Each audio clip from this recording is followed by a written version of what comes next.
Hey, my name is Alex Mudd, and I'm a reference and instruction librarian here at Emporia State University. And in this presentation, we're going to go over citing papers using the Chicago Manual of Style. So first, we're going to give an overview. We're going to go over quickly formatting a paper using the Chicago style, formatting your bibliography, and then citing different sources. So one of the first questions that comes up when talking about the Chicago style is that it sometimes is used interchangeably or is confused with, or there are issues around what's called Turabian style. And the one thing that you need to know is that essentially they are exactly the same. Unlike most bibliographic styles, this one actually has a nice human element attached. So there was Kate Turabian, who was the graduate school secretary at the University of Chicago from the 30s to the 50s, and every single thesis and dissertation that the University of Chicago students would produce went across her desk. And so she would go through and created a style sheet and a guide for students submitting papers for part of their dissertation, their doctoral work, or for their master's work. And so Chicago style is used very widely. It's one of the oldest citation styles. It has largely been superseded by APA and MLA in certain disciplines, and at this point is used mainly in fields like economics, history, and geography. It's also very widely used by academic publishers, journal publishers, as well as publishers of academic monographs. You might recognize it as the footnote style because it's still heavily used in both journals and books. The full Chicago Manual of Style has exhaustive details. It's nearly 1,000 pages long.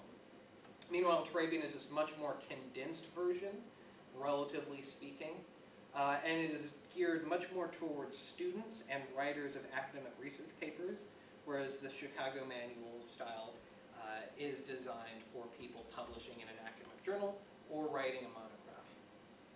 So when you go through and format your manuscript, assuming it's for publication, the Chicago Manual of Style covers things like spelling, names and terms, foreign languages, transliteration, so if you are citing something and translating it from Hebrew or Chinese or Japanese and need to use Roman characters, it has style guides for that. Abbreviations, numbers, this is approximately 2/3 of the entire Chicago Manual of Style. And as mentioned, the Chicago Manual of Style is for publishers, where Turabian focuses on writers of research papers. So this video being designed for graduate students here at ESU, if you were to track down one of these style guides, I would personally recommend that you get the Turabian guide as opposed to the full Chicago Manual of Style. Of course, we have both here in the library. In terms of formatting your paper overall, the Chicago Manual of Style, like I said, very extensive. So it requires all of these elements here. The title page, dedication, this is the order it appears in, list of illustrations, list of tables. It covers literally everything. We're not going to focus too much on this order though. Instead we're going to get to, the two forms used in citations. But if you have general questions about formatting, you can consult the full guide. One caveat, of course, is that as a student, if a professor tells you something different than what the Chicago Manual of Style says, always listen to that faculty member. Arguing the finer points of the Chicago Manual of Style isn't going to do you any good, and professors may have preferred ways of doing things, so if they use a slight variation between the two, listen to what they say, not what the book says. In terms of general formatting then, you'll want to make a note of, when talking about the Chicago style, which one your professor means, because there's actually two different forms that Chicago style takes. Humanities favors this documentary note style, which is what I'm going to focus on, because it's a lot different than things like APA or MLA, which you might be more used to from your days in high school or your undergraduate experience. Whereas things like the author date style is used by natural or the social sciences. Geography is a good example. Form 1 is this note system, and it includes footnotes and endnotes, sometimes one or the other, sometimes both. and then a bibliography or list of works cited. Notes are very flexible and widely preferred by authors and readers. I personally think that the note system in the Chicago Manual of Style is by far the best way of dealing with your references because it gives you an opportunity to see without having to flip to your back material what it is specifically that they're citing. And it also allows flexibility where if you want to include some additional detail in your footnotes or in your endnotes, you have the opportunity to do so without having to fit it into the main text of your manuscript. So the basic structure in the note includes the author, title, and publication details. That's all you need. The bibliography is the same way, but there's a few minor changes, such as the author's name being inverted, some differences in punctuation. So rather than go over those, we'll start to look at some examples. And these slides will be available for you to look back later. So in the note style, say we were looking at The Omnivore's Dilemma by Michael Pollan, it would look like this. So in the note style, you would have the author, just the way we would talk about Michael Pollan. You'll note, details matter here, so it's a comma, then the title of the book, place of publication, publisher, date, page numbers. So if you were referring to, say, pages 52 through 56 in his book, that's where you'd put that there. And then for your bibliography, you would cite this again, and you would put, in this case, last name, then first name, because your bibliography is going to be in alphabetical order. Again, title of the book, place of publication, publisher, and then date published. You'll notice that it gets rid of the parentheses here, and of course, since it's at the end of, in your back matter, in your bibliography, you no longer have those page numbers. Chicago style often will have the use of 3 em dashes here when you're repeating an author over and over again. You will want to change that at the end if you decide to use it. You don't have to use the 3 em dashes, but a lot of people do. Other examples of books, things like multiple authors, right? Same way, first name then last name, first name then last name, title of the book, A History of India, publication details, page number, and then in the bibliography section, you include additional details like the edition. The other main source that you'll probably be citing a lot in Chicago style are journals. And so briefly, we see the note. So this would be your footnote or your endnote. We again have the authors, and then the title of the article in quotation marks, and then the title of the journal, the volume number, issue number, year, and then the page number range that appears in this journal. And then in subsequent notes, you can start to abbreviate, right? So once you do this full one the first time, you can do a shorter one here. So you have just their last name. I just did a shortened version of the full title of the article, and then I did my page number. Because, of course, we're going to cite it a third time in our bibliography at the end of our manuscript, where we have the last name, then the first name, then the author, or then the article title, then the title of the journal, page number, date, that sort of thing. Of course, this is referring to print journals. Most of you will not use print journals very often. Instead, you're going to be using online journal articles. So this is how this would appear as an online journal. You go through, same as before, but at the end of that, you include the DOI number when available. Most journal articles, especially in the social sciences, have this DOI number. It's a unique identifier for every single article that's published. And again, the subsequent note is the same as before. And again, we just add that DOI number to the end of the citation in our bibliography. There's also newspapers. So if newspapers are carefully documented, you don't even need to include this in your bibliography, right? So this is my note here. Elliot Coues, Blavatsky Unveiled from the New York Sun, July 20th, 1890, page 17. This is how it appears in the bibliography. Those are probably the 3 main source types. There's tons of other variations on this. I'm only focusing on the highlight. There's all sorts of different materials for a full breakdown of all these different source types and how to cite them. I encourage you to consult the Chicago Manual of Style or contact a librarian, and they'll be happy to help you work out these citations, especially with our graduate students.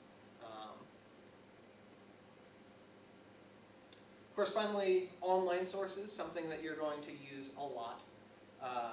As a footnote or endnote, you have, again, first name, last name, title of the web page, the organization or the name of the website, and then the publication date if available, and the date you accessed it, because things published on the web sometimes have a tendency to change.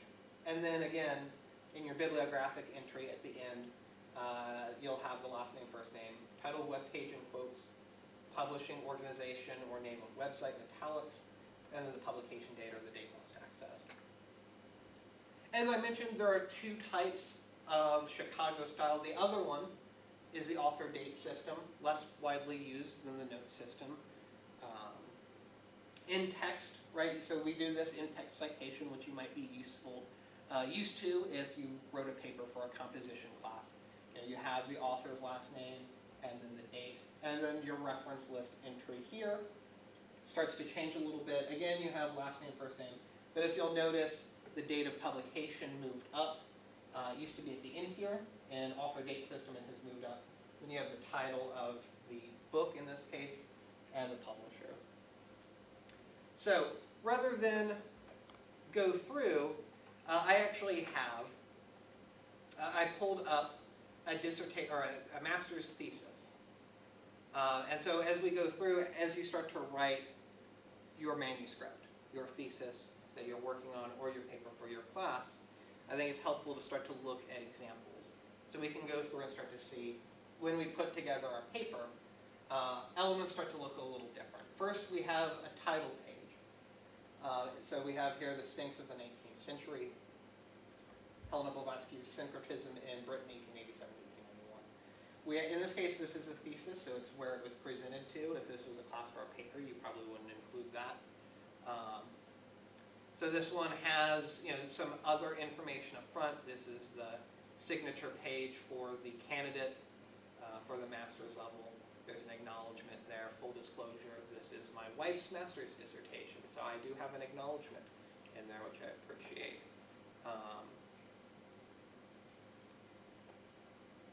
And then we have a table of contents, right? So we have this acknowledgments there in the table of contents.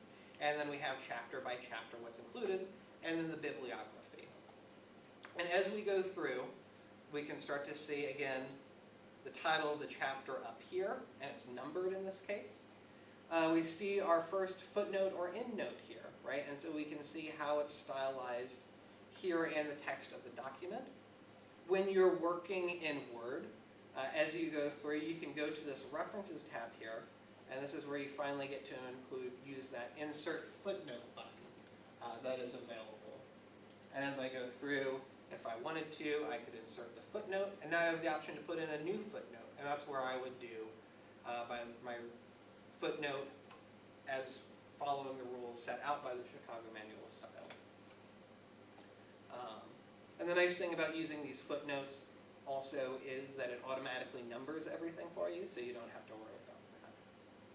You should also make a note of how this appears on the page, actual page layout. So we can go and see that this is 12-point Times New Roman. No funny business with the fonts, which you may have done at some point in your undergraduate career, but we're sort of beyond that now. In terms of margins, this is using custom margins. Most of the time you will set 1-inch margins for your paper unless specified otherwise. This one actually has a 1.5-inch left margin because it was because like all theses, it is often bound and presented in a monograph format. And so when you have a bound thesis, you need a little bit of extra room at the bindery. So it is a little bit different. For something like a thesis, usually the graduate school has set requirements on how it's supposed to appear on the page. Those may conflict with the Chicago Manual of Style. Again, just like if your professor gives you slight variations on Chicago style, you should listen to the graduate school as opposed to the Big Blue Book. We'll skip to the bibliography section, so you can see how that's formatted, because there's not a ton of variation here. And then we get to this bibliography section. You can see here that it's divided into primary sources and secondary sources. This is fairly common in history, especially. Other disciplines may or may not do this. Publishers may or may not ask you to do this as well. It's dependent on local practice and preference. But we can see in this case, we have a nice list of the primary sources used in this history thesis. And then we get down and we can see the secondary sources. And you can see, again, they're in alphabetical order. You'll also note that the entire thing is single-spaced as opposed to double-spaced. So those are a few additional rules for you. And there's a page number on every page, starting at the beginning of the chapter, right? So you don't always have page numbers here. If you do, they're the Roman numerals, and the Arabic numerals are used for the page numbers in the body of the text. And we can go through and see, well, this is a pretty good bibliography, and I would certainly hope so, because I definitely worked on this myself, working with my wife as she prepared her master's thesis. I started assisting her with some of the research duties and citation duties. And of course, this is something that is available to you if you contact the library. So if you have any questions, feel free to contact us here at the library. We should have contact information available in the video description, as well as through the graduate school. So you can contact those to get in touch with us here at the library. So if you do need any help with research, whether it's these primary sources or secondary, or if you need assistance with going through and citing some of these sources, feel free to contact us, and we're always happy to help. But thank you guys, and have fun citing your sources.